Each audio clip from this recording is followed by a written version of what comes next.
Hi, എല്ലാവരും സുഖമായിരിക്കുന്നോ? ഇന്ന് നമ്മൾ ഉണ്ടാക്കാൻ പോകുന്നത് ഒരു വെജിറ്റബിൾ സ്റ്റൂവും അത് വെച്ചുകൊണ്ട് ഒരു ടംബ്ലിങ്ങും ആണ്.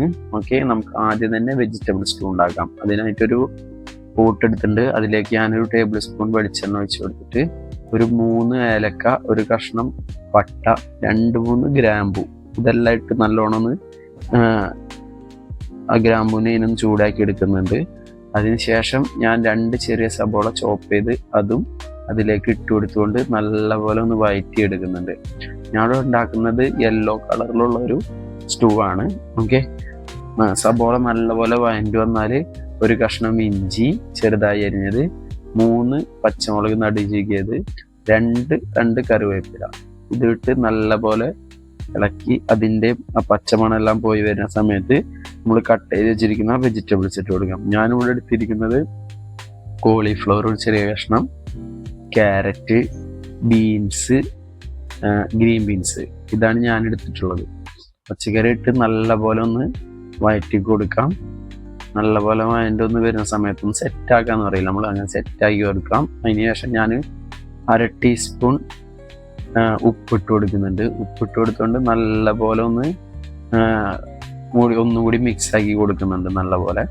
എന്നിട്ട് അതിനുശേഷം ഞാൻ 1/2 ടീസ്പൂൺ ടെർമറിക് പൗഡർ, 1/2 ടീസ്പൂൺ കുരുമുളക് പൊടി, 1/2 ടീസ്പൂൺ കുരുമുളക് പൊടി, എന്നിട്ട് നല്ലപോലെ ഒന്ന് ഇളക്കി കൊടുത്ത് നല്ലപോലെ മിക്സ് ആക്കി കഴിഞ്ഞാൽ ഞാനിവിടെ ഒരു 1.5 കപ്പ് വെള്ളം, ചൂടാക്കിയ വെള്ളം അതും ഒഴിച്ചു കൊടുക്കുന്നുണ്ട്. അതിലേക്ക് വെള്ളം ഒഴിച്ചിട്ട് ഞാനൊന്നുകൂടെ അടച്ചു വെച്ചിട്ട് വേവിക്കുന്നതിന് നല്ലപോലെ ഇളക്കി കൊടുക്കണം കേട്ടോ. വെള്ളം ഒഴിച്ചിട്ട് പച്ചക്കറി എല്ലാം വേവാൻ വേണ്ടിയിട്ട് ഞാൻ ഒന്ന് അടച്ചു വെച്ചിട്ട് വേവിച്ചെടുക്കും. നമ്മുടെ പച്ചക്കറി എല്ലാം നല്ലപോലെ വെന്ത് വന്നിട്ടുണ്ട്. ഒന്ന് ഇളക്കിയിട്ട് നോക്കാം. ഓക്കെ, നല്ലപോലെ വെന്തിട്ടുണ്ട്. ഇനി ഇതിലേക്ക് ഞാൻ ഒരു 1/2 കപ്പ് തേങ്ങാപ്പാൽ അതും ചേർത്ത് കൊടുക്കുന്നുണ്ട്. അതും ചേർത്ത് നല്ലപോലെ ഇളക്കി കൊടുത്തു കഴിഞ്ഞാൽ നമ്മളുടെ വെജിറ്റബിൾ സ്റ്റൂ ഇവിടെ റെഡി ആയിട്ടുണ്ട്. ഞാൻ തിളപ്പിക്കുന്നുണ്ട്. എല്ലാവരും പറയും തിളപ്പിക്കാൻ പാടില്ല എന്ന്, പക്ഷെ ഞാൻ തിളപ്പിക്കുന്നുണ്ട്. നല്ലപോലെ ഒന്ന് തിളപ്പിച്ചെടുത്താൽ നമ്മുടെ വെജിറ്റബിൾ സ്റ്റൂ ഇവിടെ റെഡി ആയിട്ടുണ്ട്. ഏട്ടാ, വേണമെങ്കിൽ ഇതിലേക്ക് ഒരു നുള്ളു പഞ്ചസാര കൊണ്ട് ഇട്ട് കൊടുത്താൽ നല്ല സ്വീറ്റ്നെസ് വരുന്ന നല്ലൊരു ടേസ്റ്റ് ആയിരിക്കും. ഓക്കെ, അടുത്ത നമുക്ക് ടംബ്ലിങ്ങിനായിട്ടുള്ള ദോ ഉണ്ടാക്കാം. അതിനായി ഞാനിവിടെ 1 കപ്പ് മൈദ എടുത്തിട്ടുണ്ട്. ഇതിലേക്ക് 1/2 ടീസ്പൂൺ ഉപ്പ് ആഡ് ചെയ്ത് കൊടുക്കുന്നുണ്ട്. പിന്നെ 1 ടേബിൾ സ്പൂൺ ഓയില്, പിന്നെ ആവശ്യത്തിന് വെള്ളം കുറച്ച് ശേഷിച്ചിട്ട് നമ്മളെ ചപ്പാത്തിക്കെല്ലാം കുഴക്കുന്ന പോലെ നല്ല സോഫ്റ്റ് മാവാണ്ട് കുഴയ്ക്കാം. നല്ല പോലെ മിക്സ് ചെയ്തിട്ട് സോഫ്റ്റ് ആയിട്ട് കുഴയ്ക്കാം. എന്നിട്ട് നമുക്ക് ഒരു 20 മിനിറ്റ് റെസ്റ്റ് ചെയ്യാൻ വെക്കാം.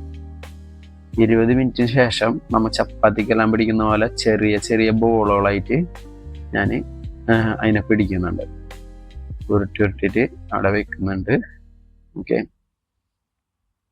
അതിനുശേഷം നമുക്ക് ഓരോരോ ബോളിനായിട്ട് നമുക്ക് പരത്തിയെടുക്കാം.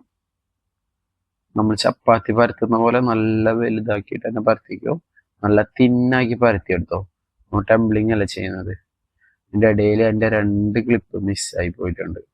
ഒന്ന് ഞാനിത് പരത്തിയിട്ട് കട്ട് ചെയ്യുന്നൊരു ക്ലിപ്പ് മിസ്സായി പോയി. അതേപോലെ തന്നെ നമ്മൾ ആ വെജിറ്റബിൾ സ്റ്റൂ കോരി അതിൻ്റെ ഉള്ളിലേക്ക് വെക്കുന്ന ആ ഒരു ക്ലിപ്പ് മിസ്സായി പോയി എൻ്റെ കയ്യിൽ നിന്ന്. അപ്പം ഇവിടെ പരത്തി കൊടുത്തിട്ടുണ്ട്. എന്നിട്ട് ഇങ്ങനെ 4 ആക്കി മുറിച്ചിട്ടുണ്ട്. അതിനെ അതിൽ എല്ലാത്തിൻ്റെ നടുവിൽ ഓരോ ടേബിൾ സ്പൂണ് നമ്മുടെ വെജിറ്റബിൾ സ്റ്റൂ ഇട്ട് കൊടുത്തിട്ടുണ്ട്. എന്നിട്ട് പതുക്കെ ഇങ്ങനെ എടുത്തിട്ട് 3 മൂലയും കൂടി ഞാൻ പിടിച്ചിട്ട് ജസ്റ്റ് ഇങ്ങനെ ഉണ്ടോ ഇങ്ങനെ ഒന്ന് ഫോൾഡ് ചെയ്ത് കൊടുക്കുന്നുണ്ട്. സിമ്പിളാണ് ടംബ്ലിങ് ഉണ്ടാക്കാൻ കേട്ടോ. സിമ്പിളായിട്ട് ടംബ്ലിങ് എത്ര ഈസിയാന്ന് നോക്കിയാൽ. അങ്ങനെ ഞാൻ ഇവിടെയുള്ള എല്ലാ ദോയും പരത്തി എടുത്തിട്ടുണ്ട്. എന്നിട്ട് ഈ പ്രോസസ്സിങ് ഞാൻ എല്ലാത്തിലും ചെയ്തിട്ടുണ്ട് കേട്ടോ. ഓക്കെ, കേട്ടോ, സിമ്പിളാണ്. ഞാൻ ഇവിടെ ഒരു ഇഡ്ഡലി ചെമ്പാണ് എടുത്തിട്ടുള്ളത്. അതിൽ വെള്ളം ചൂടാക്കിയിട്ട് ഞാൻ സ്റ്റീം ചെയ്തെടുക്കുകയാണ് ചെയ്യുന്നത് കേട്ടോ. ഫ്രൈഡ് ഒന്നല്ല. ഓക്കെ, നമ്മൾ ഇട്ടിച്ചമ്പിൽ വെള്ളം ഓൾറെഡി ചൂടായിട്ടുണ്ട്. ഞാൻ അതിലേക്ക് ആ ടംബ്ലിങ് എടുത്ത് വെച്ചിട്ട് കവർ ചെയ്തിട്ട് ഒരു 10 മിനിറ്റ് ഞാൻ കുക്ക് ചെയ്തെടുത്തിട്ടുണ്ട്. ഓക്കെ, നമ്മൾ ടംബ്ലിങ് കൂടെ റെഡി ആയിട്ടുണ്ട്. സിമ്പിളായിട്ടുള്ള ഒരു ടംബ്ലിങ് ആണ്. എല്ലാവരും ഒന്ന് ട്രൈ ചെയ്ത് നോക്കണം കേട്ടോ. എന്തായാലും നിങ്ങൾക്ക് ഈ വീഡിയോ ഇഷ്ടമായിട്ടുണ്ടെങ്കിൽ ലൈക്ക് ചെയ്യുക, കമൻറ്റ് ചെയ്യുക, സബ്സ്ക്രൈബ് ചെയ്യുക. ഓക്കെ, അപ്പോൾ നമ്മൾ ടംബ്ലിങ് കൂടെ ഓക്കെ, ഇൻഷാ അല്ലാഹ് അടുത്തൊരു വീഡിയോ ആയിട്ട് വീണ്ടും കാണാം. Okay, by.